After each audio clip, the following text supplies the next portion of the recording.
Ladies and gentlemen, brothers and sisters in Christ, today we address a topic that should awaken every soul and shake every conscience, the first sign that God is angry with you, and what to do in this critical moment of divine confrontation. This is not a message of fear, but one of serious spiritual reflection and ultimate hope. The great preacher and teacher John MacArthur has long emphasized the holiness of God, His justice, and His unchanging standards. When we sense God's displeasure, it is not a time to argue, ignore, or justify. It is a time to respond with humility and urgency. The first and clearest sign that God is angry with a person is when He begins to withdraw His restraining grace. This is a truth we see in Romans 1, where it says 3 times, God gave them up.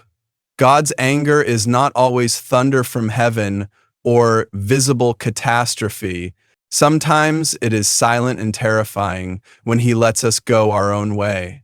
He allows the heart to follow its own rebellion. The conscience becomes dull. The sense of conviction begins to fade. The person no longer trembles at the word of God. Sin becomes easier, not because it is less sinful, but because the divine restraint that once checked our conscience has been lifted. That withdrawal is not passive, it is God's judgment. John MacArthur often points out that one of the worst forms of judgment is when God simply allows us to have what we demand in our rebellion. Like Israel, who begged for a king and got Saul, or the prodigal son who demanded his inheritance and was allowed to leave. Sometimes the wrath of God looks like freedom. But it is freedom to fall. This withdrawal is not always visible immediately to the world, but the soul knows it. Prayer becomes dry, scripture feels distant, worship becomes hollow. There's a disconnection, not because God moved, but because we did, and He has allowed it as a form of correction. This is the first and most dangerous sign of divine anger. So what should a person do in this state? First, do not justify your sin. Justifying wrong, ignoring conviction, or blaming others only deepens the separation. True repentance begins with owning the truth before God, just as David did in Psalm 51. He said, "Against you, you only have I sinned." There is no excuse, no denial, just full surrender and confession. If your conscience has been dulled, ask God to awaken it. Cry out like David, "Restore to me the joy of your salvation." Do not seek relief through distraction or entertainment. Seek restoration through repentance. Second, go to the Word of God, not your emotions. Your feelings may lie, but Scripture will not. God's truth does not change, and it always leads the humble heart to the right path. Read the Word not for comfort only, but for correction. Let the mirror of Scripture show you what God sees, and then ask Him to transform you by the renewing of your mind. MacArthur teaches that when the Word is rightly divided and rightly obeyed, it brings life, power, and restoration. Even when God is angry, He is never cruel. His discipline is for the purpose of reconciliation, not rejection. Lastly, come back to the cross. The cross is where the wrath of God and the mercy of God met. Jesus bore our punishment so that we might be restored. If God is angry, it is because He loves righteousness. Let that holy anger drive you back to grace. Let the warning become a wake-up call. The worst thing you could do in the moment of God's displeasure is delay your response.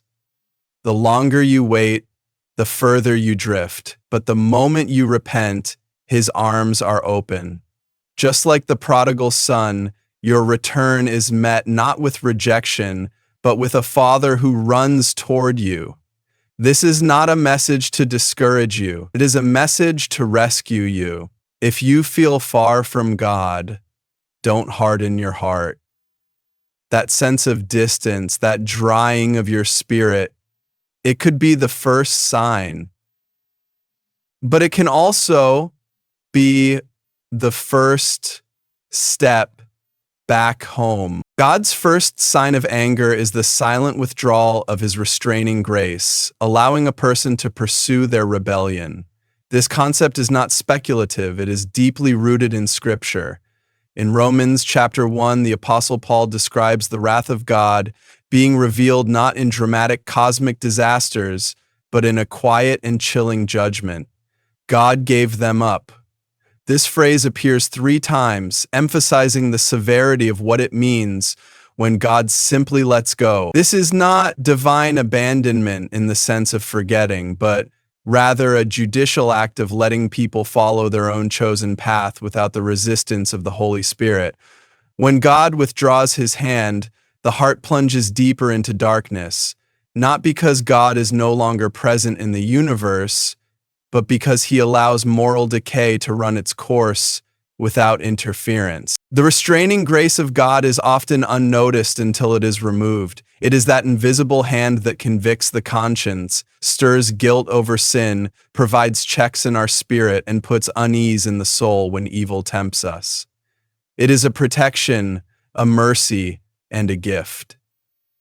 When someone repeatedly resists the Spirit, persists in sin, and mocks the warnings of Scripture, there comes a point when God says, in effect, "Have it your way." This is the beginning of judgment, not fire from heaven, but freedom to sin without inner resistance.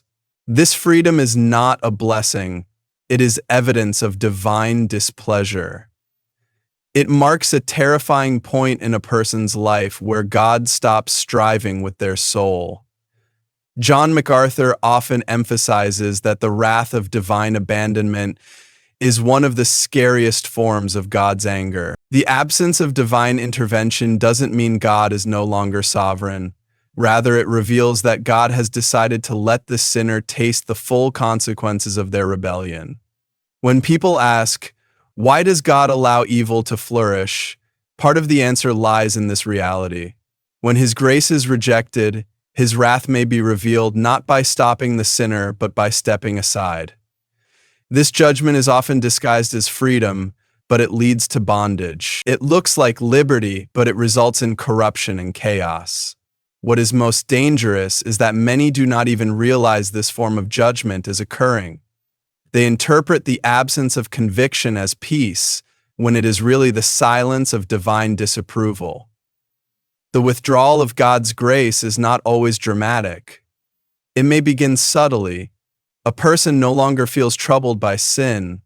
The joy of worship fades, the hunger for Scripture diminishes, and prayer becomes routine or non-existent. What once felt like sin now seems normal.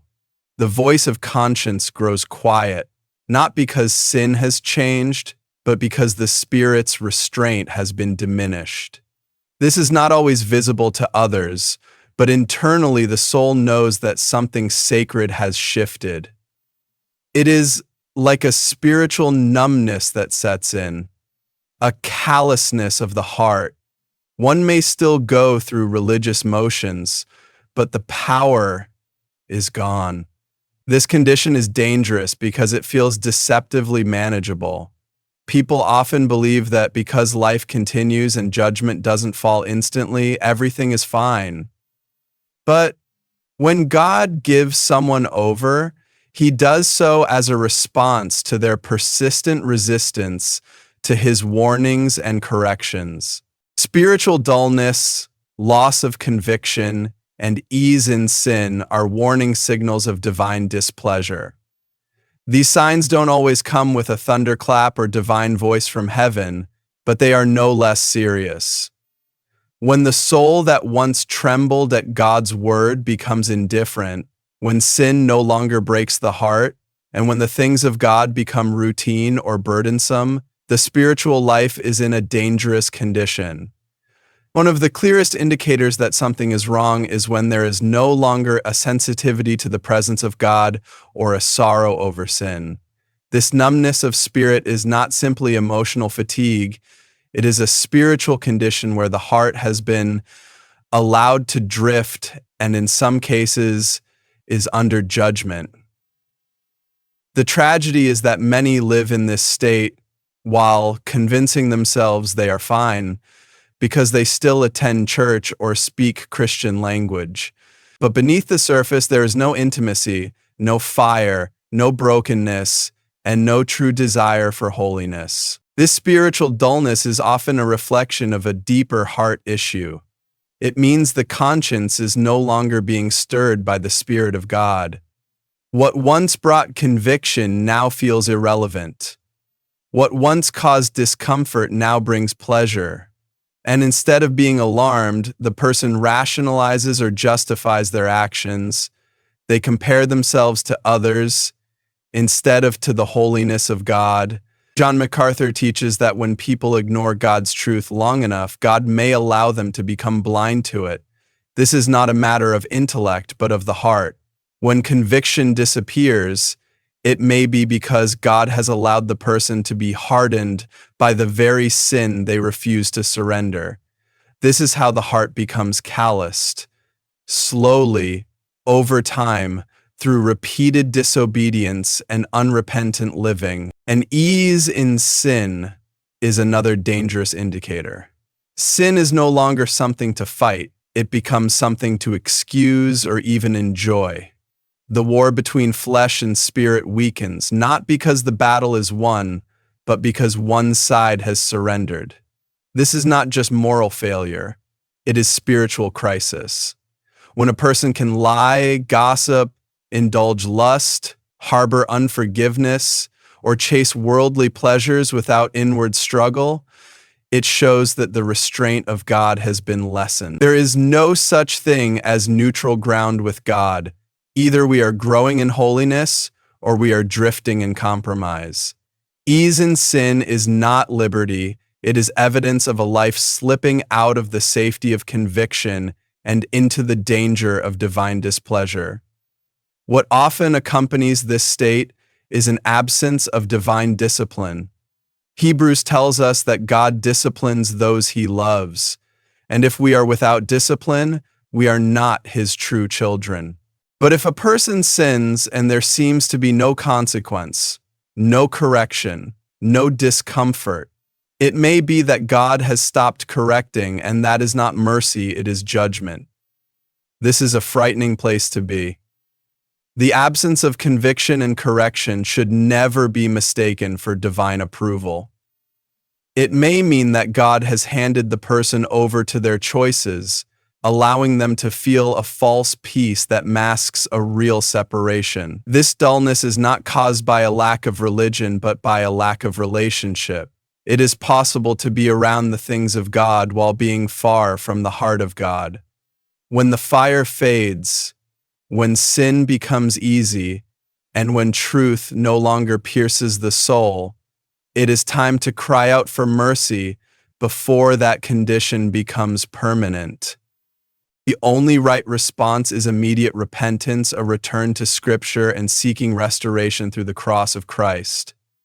When someone begins to sense the signs of divine displeasure, whether it's a drying spiritual life, an increasing ease in sin, or a loss of conviction, the first and most urgent action must be repentance. Repentance is not merely an emotional feeling or a temporary regret. It is a turning away from sin and a returning to God with the whole heart. True repentance involves confession, sorrow, and transformation. It acknowledges that sin is not just a mistake, but an offense against a holy God.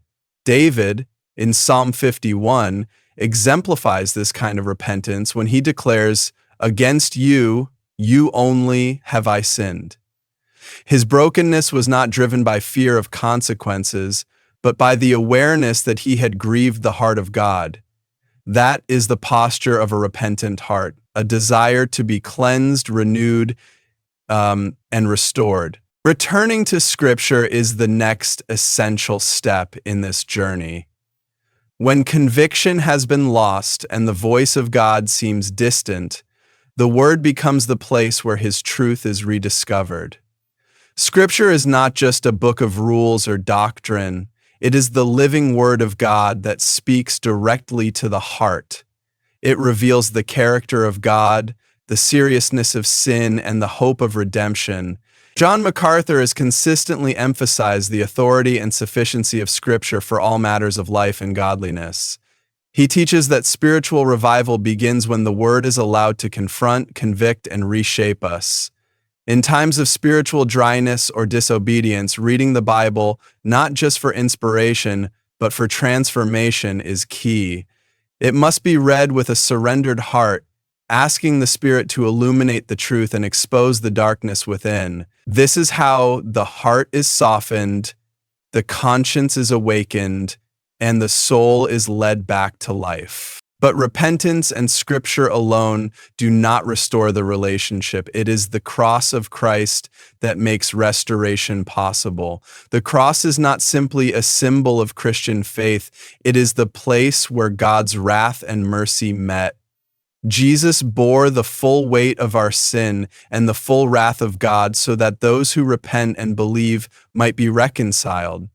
When someone realizes that they have grieved God, when they recognize the signs of His displeasure, they must run to the cross, not out of fear alone, but because it is there that grace is poured out freely.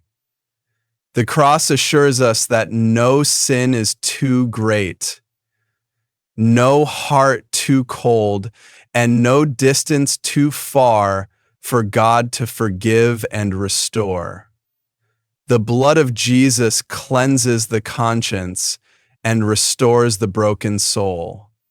Seeking restoration also requires humility. Pride is often what keeps a person from responding when God convicts. Pride resists correction, rationalizes sin, and delays repentance. But the Bible says God resists the proud and gives grace to the humble. To seek restoration means being willing to admit weakness, confess failure, and surrender control. It means returning to prayer, returning to fellowship, and submitting again to the Lordship of Christ. It may mean cutting off sinful habits, separating from corrupt influences, and reordering one's priorities to put God first again.